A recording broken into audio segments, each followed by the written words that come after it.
In John 9, a mysterious girl arrives at Castle Black. Here's how it happened. Ty and Daniel came on her 2 leagues south of Molestown. They were chasing down some wildlings who scampered off down the King's Road. Brought them back as well, but then they come on the girl. She's highborn, my lord, and she's been asking for you.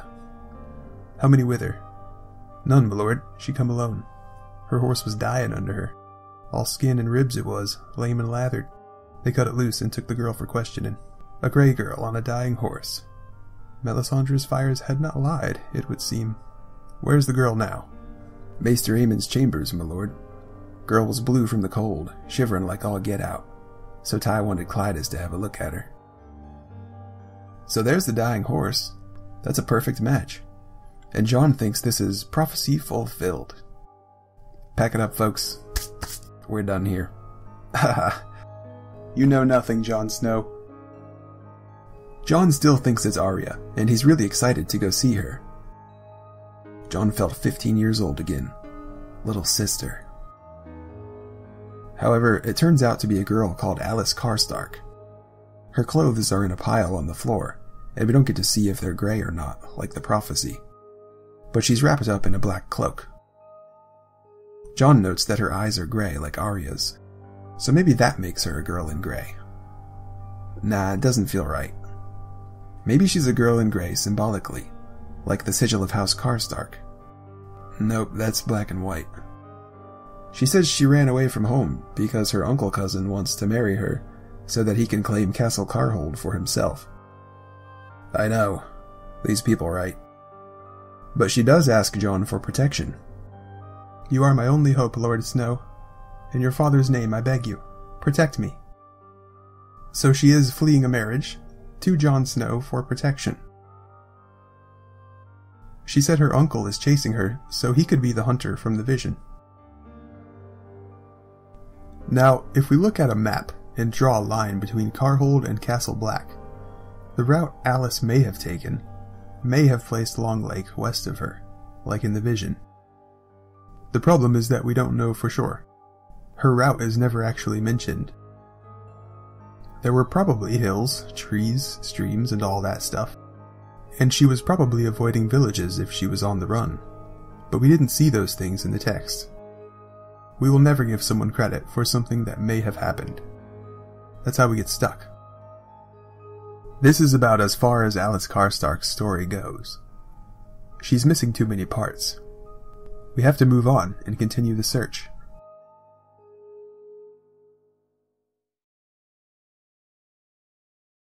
What about Jeyne Poole? The poor girl is being masqueraded as Arya at Winterfell, and she was forced to marry Ramsay Bolton. At Castle Black, Mance Rayder and Melisandre got together and made a plan. Mance recruited 6 loyal wildling women to go with him undercover on a rescue mission at Winterfell, to rescue the girl who everyone believes is Arya. Except Theon. Theon's at Winterfell and he knows she's Jeyne Poole, but he doesn't tell anybody, and he escapes with her. So Jeyne is definitely fleeing from a marriage they have made for her.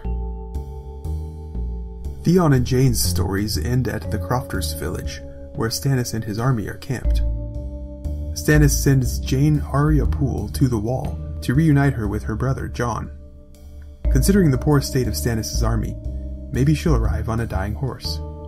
But looking at the route on a map, it doesn't seem likely that the water will be west of her, like in the vision. It wouldn't be fair to say Jeyne Poole is avoiding villages, because she's in a village.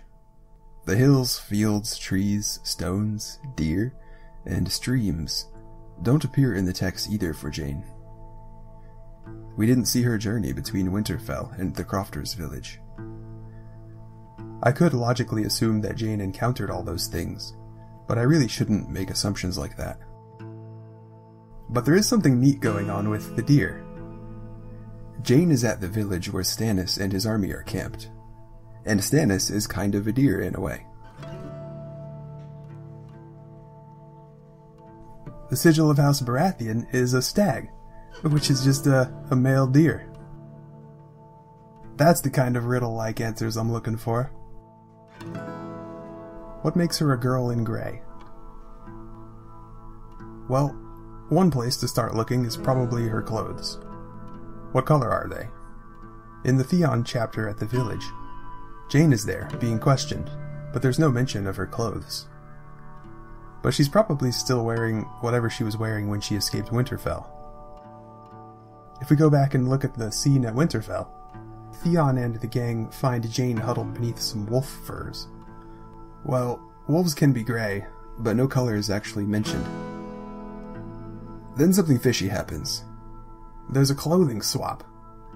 One of the undercover wildling women, named Squirrel, gives her clothes over to Jane, to disguise her as a washerwoman during the escape. But still, no color is mentioned. So now we have to go back and find the color of Squirrel's clothes. This is getting really good. By now, we're incredibly suspicious of the author here. When Squirrel returned, the other four were with her. Gaunt, grey-haired Myrtle, Willow Witch-Eye with her long black braid, Frenya of the thick waist and enormous breasts, Holly with her knife.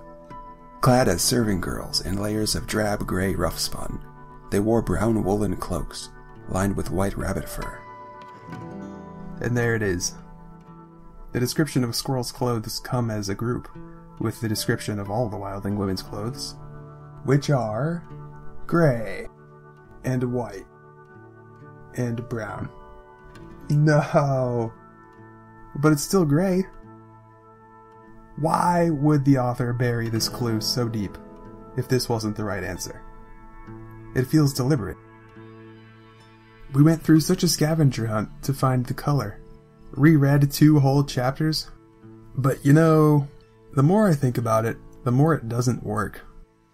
To anybody looking at this girl from the outside, like Melisandre, she wouldn't appear to be in grey, because the brown cloak goes over top of the grey roughspun. So she would look like a girl in brown. I hate to say it, but it doesn't work for me. But how is Jane crumbling and blowing away, like the vision says? Well, at the village, Jane got frostbite on the tip of her nose, and she might lose a piece of it. That's kinda like crumbling. The crumbling in the vision seems to imply something more significant than this, though. And we aren't actually shown the word crumbling, or something synonymous with it. Jon Snow plans to put Arya on a ship, and sail her across the sea to keep her safe. So if that happens, maybe that'll be Jane blowing away. However, none of these things have actually happened. That's the end of Jane's story so far, and she's missing too many parts of the prophecy. The search must continue.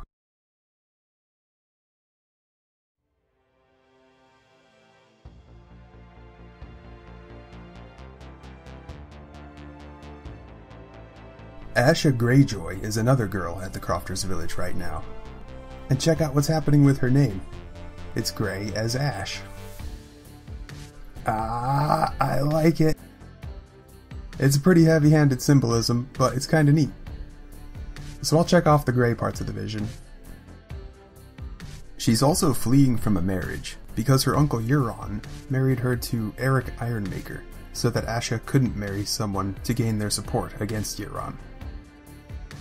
Asha didn't consent to the wedding, and she wasn't even at the wedding, but I think they put a seal in a dress, and used that as Asha for the ceremony. Yeah, the Greyjoy family is pretty fucked up. There hasn't been any still water west of Asha. In fact, the water is beneath Asha, because she's standing on a lake, ice fishing at the Crofters Village. Other people really want to burn her alive because they believe it will gain the favor of the Red God, and stop the blizzard that's slowly killing everyone. So maybe that's how Asha could crumble and blow away. But if that happens, she'll never make it to the wall, so that doesn't work. The deer can be Stannis again, because Stannis is there. You know, of all the answers we've found so far, I think this one is the coolest. It's kinda tricky. Stannis is the deer once, because he's one Baratheon, and the Baratheon sigil is a stag, which is the kind of metaphor that the characters use throughout the story. You found a body? We found parts of many bodies, The wolves were there before us, the four-legged sort, but they showed a scant reverence for their two-legged kin. The symbolism with house sigils is definitely a thing in A Song of Ice and Fire, so Stannis as the deer once feels like a good fit. Asha doesn't seem to be racing to Jon for protection though, or going towards the wall, so the landscape stuff from the vision is missing from Asha's story in any significant way. Asha is not looking so good as the girl in grey, but by investigating Asha, we learned something really important. The lake at the Crofters' village is frozen so solid that people are able to stand on it and ice fish. Long Lake is much further north than the Crofters' village, so it's safe to say that Long Lake is frozen solid too, meaning that it doesn't match the water in the vision that specifically has a thin coat of ice just forming on it. That sucks, right? But maybe I can change your mind, because I think it might be the breakthrough we need. It means we can pretty confidently forget about every girl in grey who needs to use Long Lake as the answer to the water part of the vision. It means we're looking in the wrong place. We need to get out of the north,